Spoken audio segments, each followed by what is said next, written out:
Monday afternoon, a man is driving near this golf course. Apparently, his wheels come off the road, his tires strike the culvert, and that's when his car flips.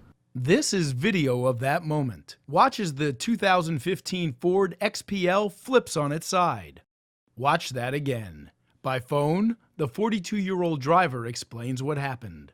And I just started sneezing, like my allergies were flaring. I started sneezing. It felt like my front right tire, my passenger right tire went out because all of a sudden it just started slanting. It was all a blur. Next thing I know, I was just spinning and it flipped over on the side. The father of 2 young daughters tells me he was conscious the entire time as a group of golfers and construction workers rushed to his rescue, finally rocking the vehicle upright. And they were like, "Are you okay? Are you okay?" And I'm like, "Yeah, I'm fine." And they're like, "Can we push it upright?" And I said, "Yeah, I'm fine, I'm fine." When you got out of that car, what went through you at that moment? Just wow. Like, first of all, I mean, I was just relieved, because my adrenaline was flowing, but I was just relieved that nothing, I mean, literally I got a bruise on my arm and that's it. I was able to open the door and just get out. Like, I'm like, are you kidding me?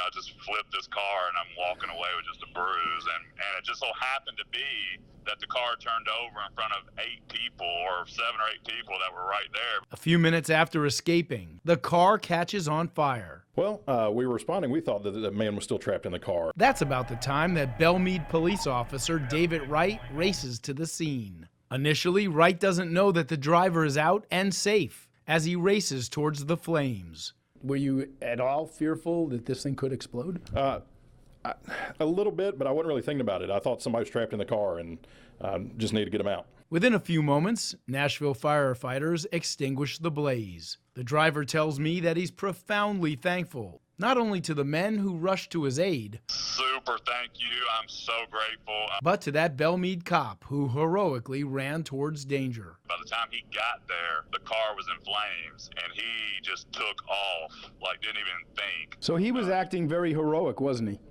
Absolutely. His first intuition was to get to that car and make sure that I was out. Amazingly, the man was not hurt. His car was totaled. He was not cited for the accident. In Belmead, Andy Cordan, News 2.